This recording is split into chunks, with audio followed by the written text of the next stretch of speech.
Hold on. You can't change your shirt. Now back to Miller and Moulton. All right, now we're getting somewhere. No. This is Miller and Moulton.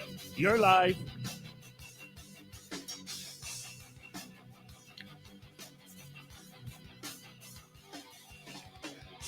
Minutes past the hour. Thanks for being with us. We are Miller and Moulton on Southwest Florida's Fox Sports Radio. That's 103.3 and 105.9 FM. We stream this show at millerandmoulton.com, and we are broadcasting live on the Miller and Moulton Twitch.tv channel, and we have just intimidated our guests. Peer pressure. It's the first time in the dozen years that we have had Seth Everett on the show that we have intimidated Seth, because if you join us on Twitch, you can see Seth. And Seth had a Space Invaders t-shirt on, and we were mortified. It's the first day of the NHL season. Seth's a huge hockey guy. Yeah.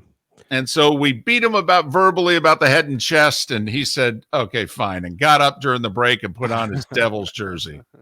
Yeah, no, it's hockey season.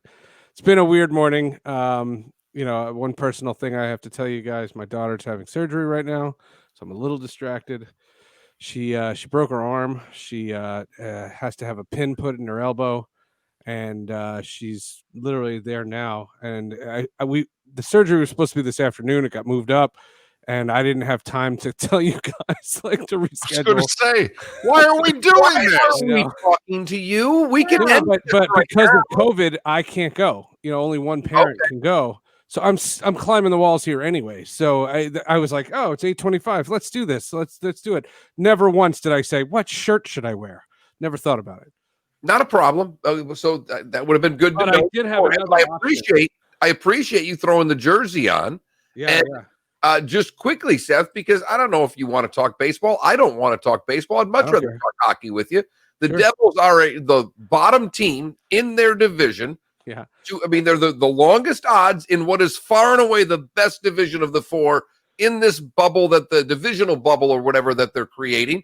Do you have any expectations for your team? Because from the looks of it, they should get steamrolled all year because they're forced to play in this division.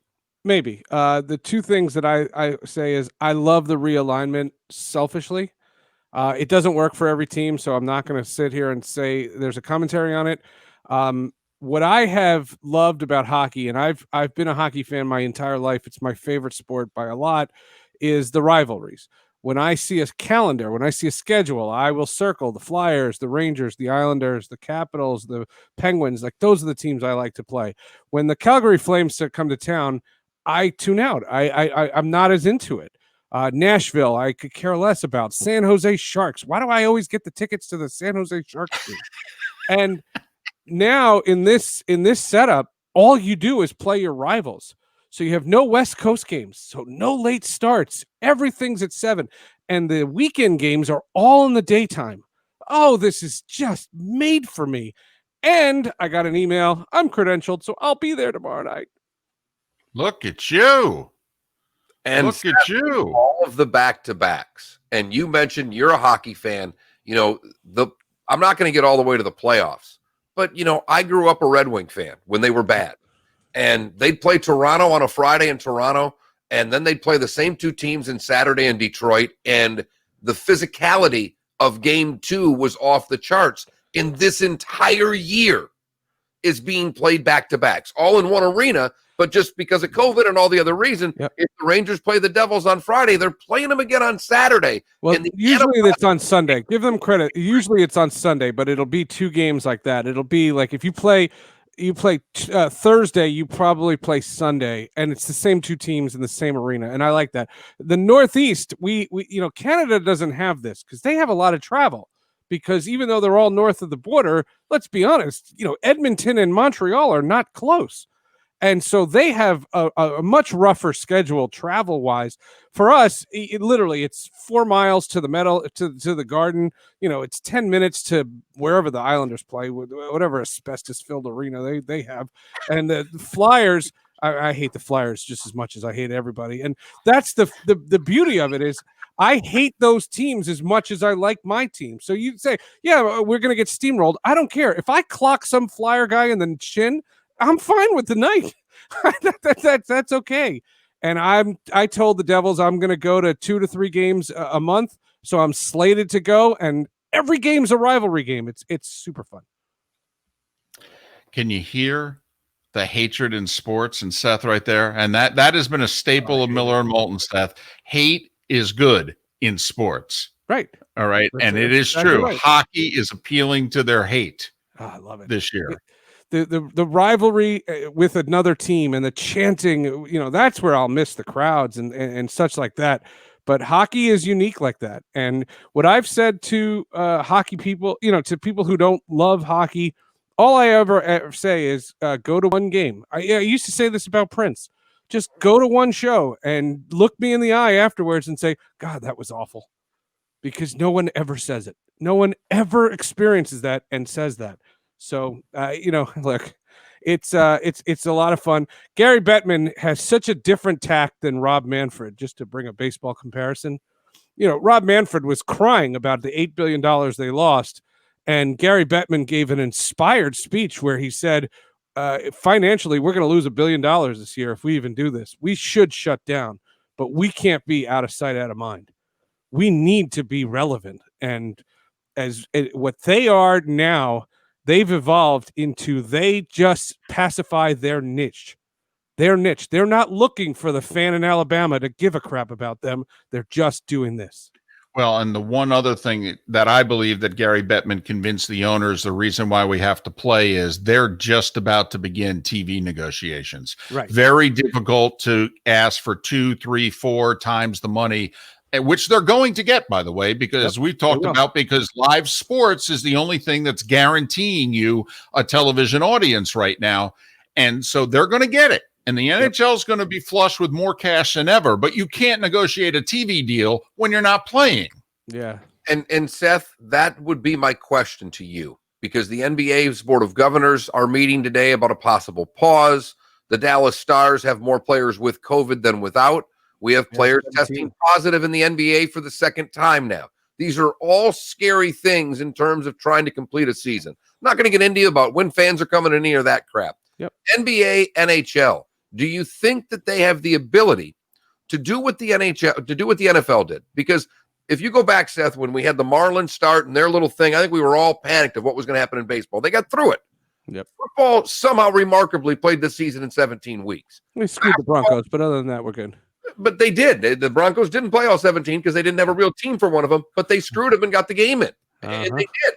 I don't know if Bettman has the guts to do those things, if that's even the right word, Seth, but how do they get through this season when we're talking about game one and teams not even being close to being able to field a roster?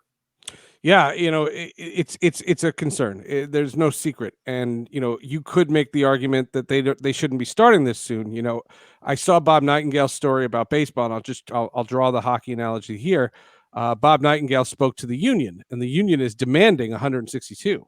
So the union is telling their players, "Be ready for February. You're going to spring training," and that doesn't make sense to me. There's no need, especially with the hopefully warp speed of these cockamamie vaccines, and let's get life somehow back to normal.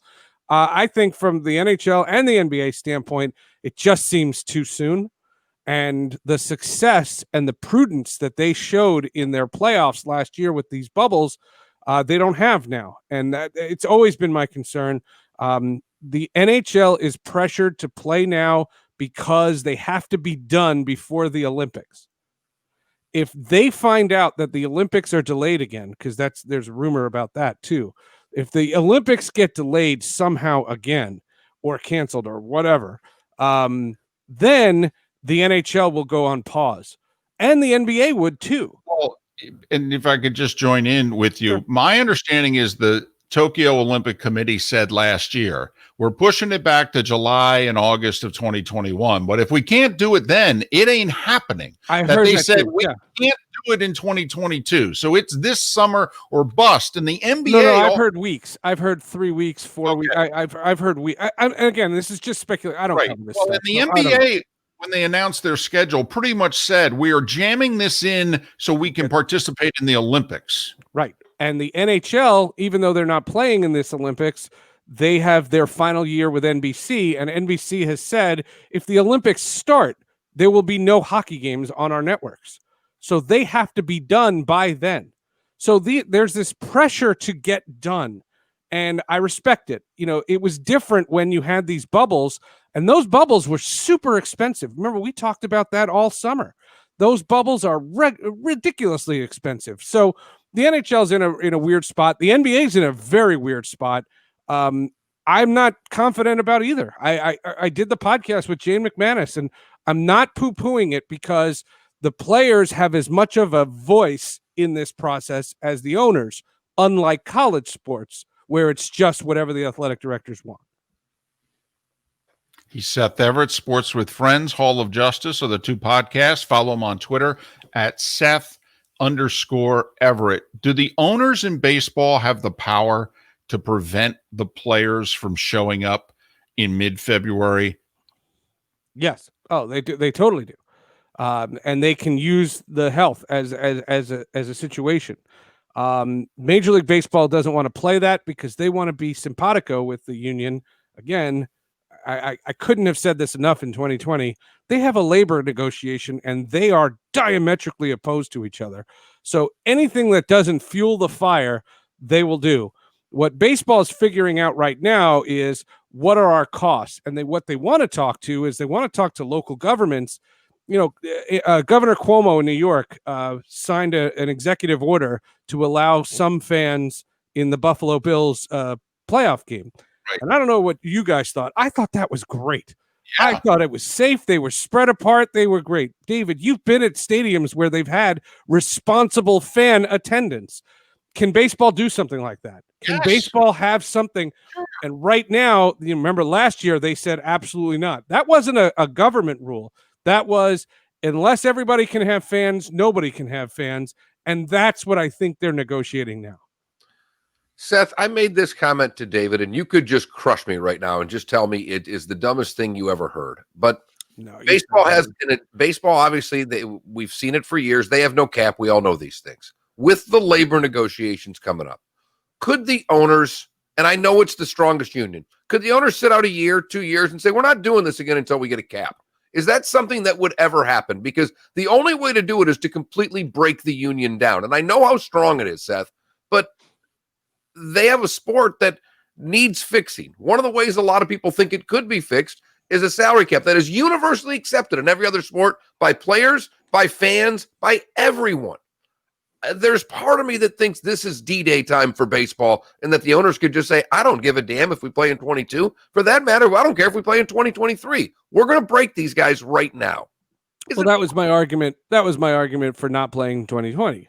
I was against the 2020 season. I've said that very clearly. Lock yourselves in a room, quarantine for 14 days, and don't come out until you have a labor deal. And, to bring the NHL into it, Don Fehr did the same thing during the quarantine and extended the CBA for 4 years.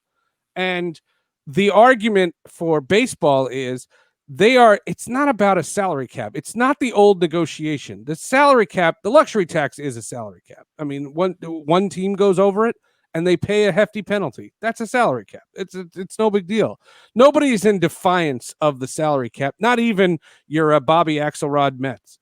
And the argument. Don't you dare say anything negative about the new ownership of the New York Mets. Okay, thank you. Guy. I love his organization. I love Billions. I watch Billions all the time. Good. Thank you. Continue. I've interviewed the cast from Billions. They think Bobby Axelrod's the best. That's his name, right? Yes, That's a thing. Yes. My wife goes, he doesn't look like Bobby Axelrod. No kidding there. Billions or Succession? Had to choose one. Where would you Billions. I've never seen Succession. Ooh, start watching, Seth. Yeah, I've heard. Really good. I've heard. I just finished Cobra Kai. That's next on our list in the house. And Ted Lasso, fantastic. And Queen's Gambit, brilliant. It's awesome. I'm in.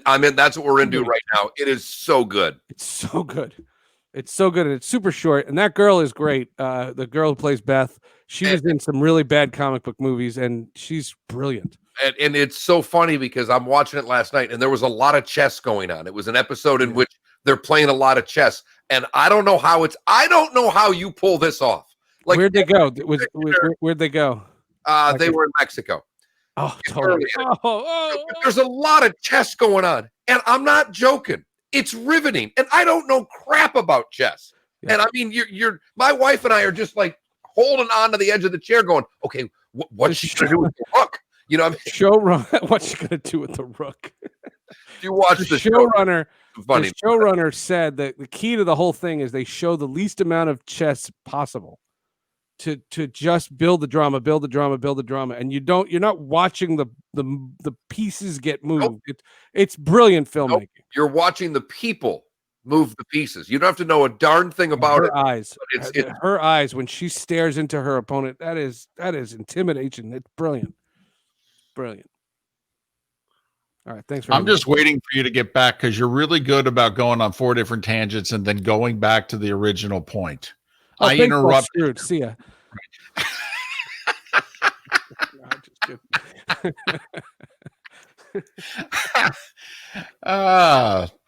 Look.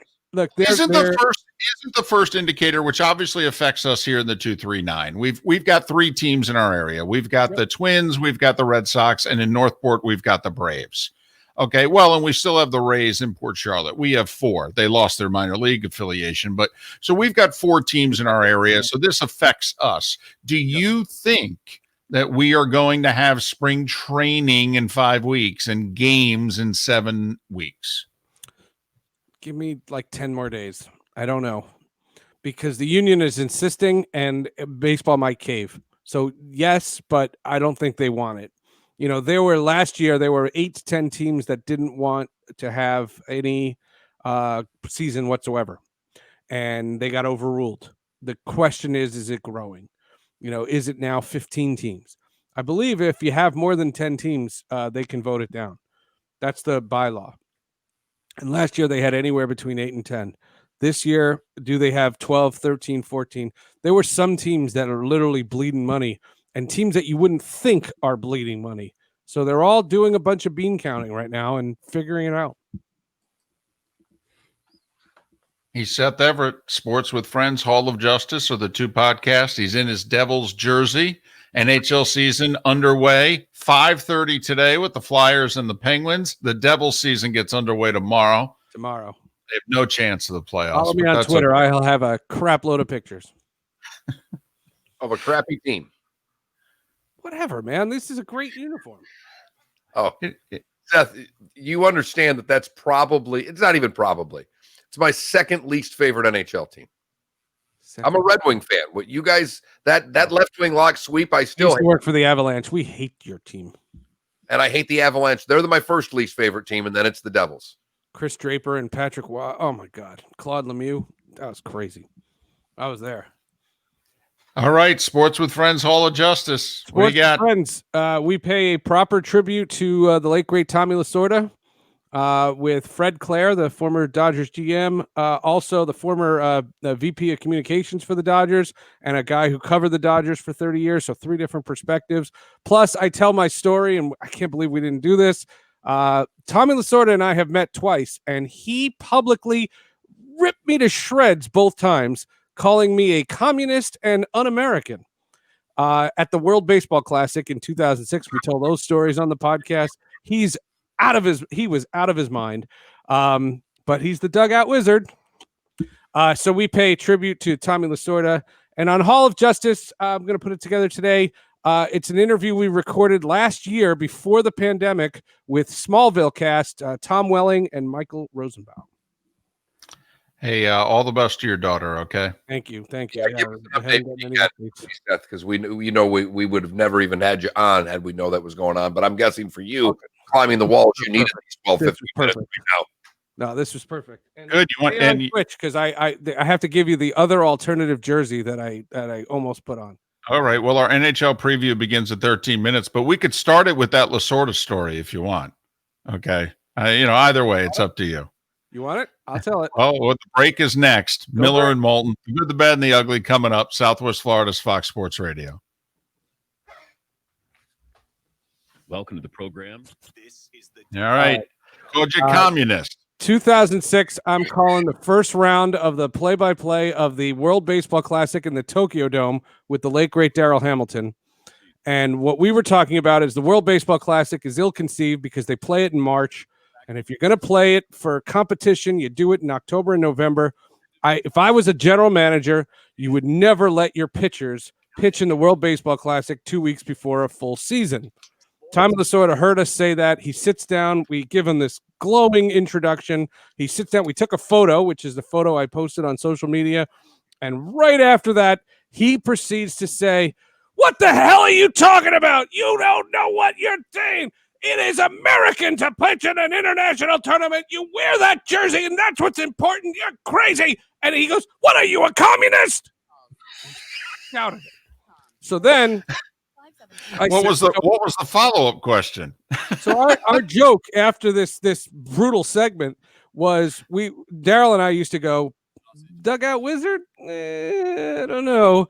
And then in 2008, I'm at the winter meetings in Orlando, and I'm sitting with Ken Griffey Jr. on a dais, and we're hosting a stage show for 300 people and taking questions from the crowd. Somebody asked about the World Baseball Classic, and we gave the same answer.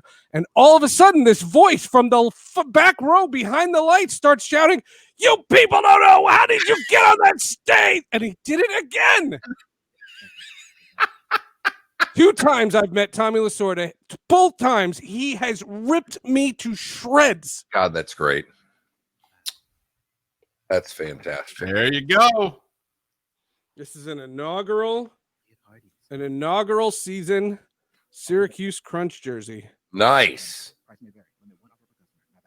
Very nice. I want to capture that. Is that a couple years ago? Oh, that's older than that. 1994. That's HL. That's This is AHL, yeah. They don't have this uniform. They've changed their uniform a bunch of times. But yeah. Photography is just a hobby. It's something I really Nice. and it's good to know that Dr. Liz cared. Uh-oh, here we go. He's disappearing again. He's threatening to disappear. No. It's Crunch Man. The most caring doctors. What affiliate was in Syracuse at that time? We were the Vancouver Canucks. Gotcha. always makes a lot of sense for travel. Right, because at that time the Rangers were in Binghamton. And so effing stupid at that time. But the Binghamton Devils, which the Rangers used to be in Binghamton, the Binghamton Devils are playing in Newark this year. So, really? Yeah, because of COVID. And so the Binghamton, and did you see 3 teams opted out of the American Hockey? Yeah, we were happy because our team's affiliated with Nashville in the ECHL.